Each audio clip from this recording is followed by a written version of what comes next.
Assalamualaikum warahmatullahi wabarakatuh. Perkenalkan, nama saya Dina Mahiratul Muna. Assalamualaikum warahmatullahi wabarakatuh. Perkenalkan, nama saya Junaidi Setiawan. Assalamualaikum warahmatullahi wabarakatuh. Perkenalkan, nama saya Nur Atika Dura Asla. Assalamualaikum warahmatullahi wabarakatuh. Perkenalkan, nama saya Ruslan. Sing-singkan lengan baju untuk bangsa, berkarya bagi tanah air tercinta, mengolah sawah, hutan lautan, merawat sumber daya kehidupan, satukan tekad, gelora dan semangat, membangun bangsa yang makmur dan berdaulat, musyawarah menjadi pandu warga, adat istiadat lestarikan semua budaya, gotong royong sandaran bersejarah, keadilan sosial tujuan bersama, bebaskan desa. Pada kesempatan kali ini, kami akan mereview hasil penelitian dari Ahlun Naza, Pandu Harjo, dan Nia Kurniasari STMP tahun penelitian 2015. Judul: Studi Kooperatif Tahapan Perencanaan Pembangunan Perdesaan di Indonesia dan Malaysia, tentang studi kasus Desa Alamendah, Kabupaten Bandung, Indonesia, dan Desa Peruas, Pahang, Malaysia. Sumber artikel pertama melalui akses link. Sumber artikel lainnya adalah yang pertama, hasil analisa komparatif proses perencanaan pembangunan pedesaan Indonesia dan Malaysia 2015. Yang kedua, buku 6 perencanaan pembangunan desa 2015. Pada jurnal ini, permasalahan yang diangkat adalah perbandingan proses perencanaan pembangunan pedesaan di Indonesia dan Malaysia, dengan tujuan penelitian yaitu untuk mengetahui proses perencanaan pembangunan pedesaan di Indonesia dan Malaysia.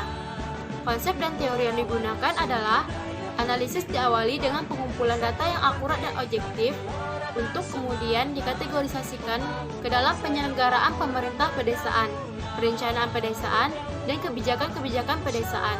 Yang kedua, menggunakan teknik analisis data model Milas dan Huberman, yaitu menjelaskan bahwa analisa data kualitatif melalui 3 tahap. Yang pertama, tahap data reduction, yaitu proses seleksi dan penyederhanaan data-data yang dianggap penting sesuai dengan kebutuhan penelitian. Yang kedua, tahap data display, yaitu penyajian data. Penyajian data kualitatif dilakukan dalam bentuk teks naratif. Yang ketiga, conclusion drawing atau verification, yaitu menarik kesimpulan dan melakukan verifikasi data. Metode analisis yang digunakan adalah penelitian menggunakan metode penelitian kualitatif atau qualitative research, yaitu penelitian yang hasil temuannya tidak diperoleh melalui prosedur statistik, melainkan melalui pengungkapan dan pemahaman terhadap sesuatu di balik fenomena yang sedikit pun belum terjadi. Hasil dan temuan. Setelah dilakukan penelitian, kita dapat mengetahui perbandingan atau komparatif dalam tahapan perencanaan pembangunan pedesaan Indonesia dan Malaysia, yang masing-masing memiliki karakteristik tersendiri, antara lain yang pertama, jika di Indonesia membentuk RPJM atau Rencana Pembangunan Jangka Menengah, sedangkan di Malaysia membentuk PTD atau Plan Tindakan Desa. Yang kedua, dalam konsep perencanaan pembangunan desa, Indonesia berfokus pada kawasan pedesaan berkelanjutan, sedangkan Malaysia berfokus pada pertumbuhan kemampuan masyarakat desa. Yang ketiga, pada aspek tujuan perencanaan desa, Indonesia menitik beratkan keterpaduan antar bidang dan kelembagaan, sedangkan Malaysia lebih kepada tujuan alam sekitar yang mempan atau berkelanjutan. Yang keempat, pada aspek prinsip perencanaan Indonesia berprinsip strategi dan demokratis, sedangkan Malaysia berfokus pada sang pencipta. Yang kelima, aspek landasan hukum perencanaan pembangunan, Indonesia menggunakan Undang-Undang Nomor 6 Tahun 2014 tentang Desa, sedangkan Malaysia menggunakan Akte 1972 tentang Akte Perencanaan Bandar dan Desa 1976. Yang keenam, peran serta aktif stakeholder. Indonesia lembaga dibentuk sendiri, masing-masing desa dan masih tumpang tindih dalam melaksanakan tugasnya. Sedangkan Malaysia, tiap lembaga telah memiliki tugas yang berbeda-beda dan telah ditetapkan oleh Kementerian Luar Bandar dan Wilayah. Yang ketujuh, peran aktif stakeholder atau pihak pelaksana pembangunan.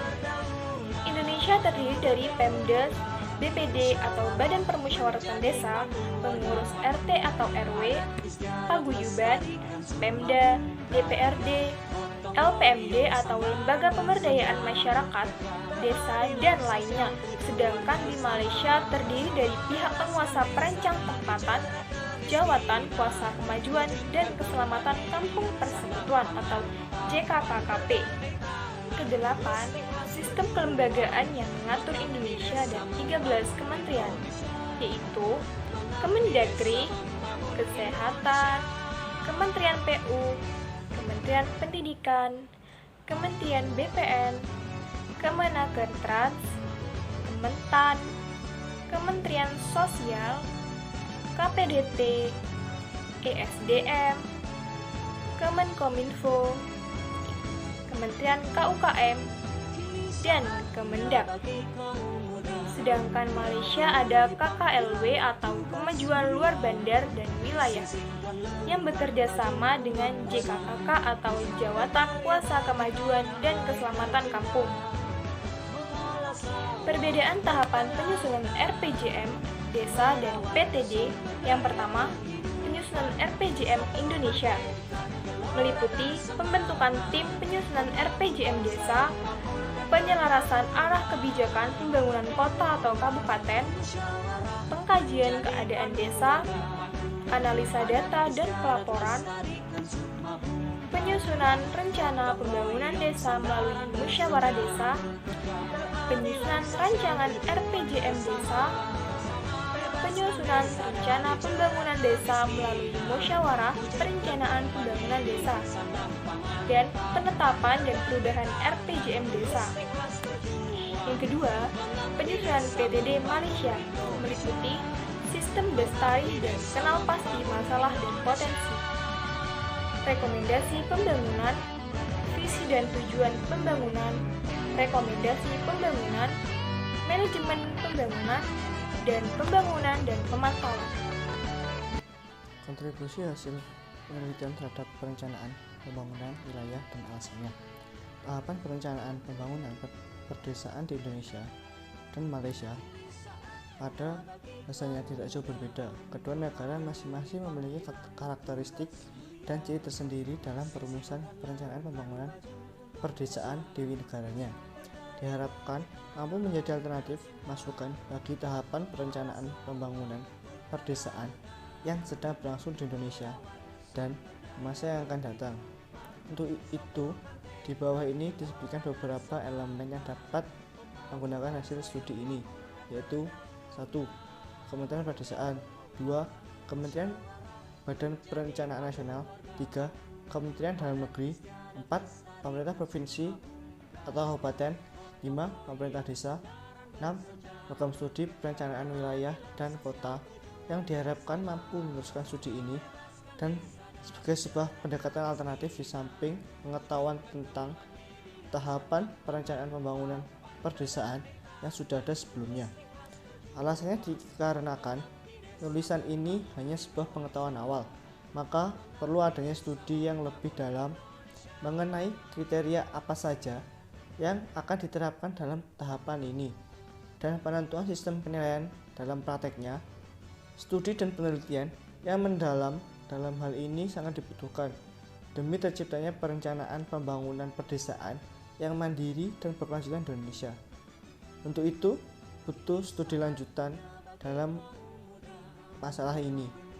Panggilan tugas mulia, sing-singkan lengan baju untuk maju, berkarya bagi tanah air tercinta, mengolah sawah.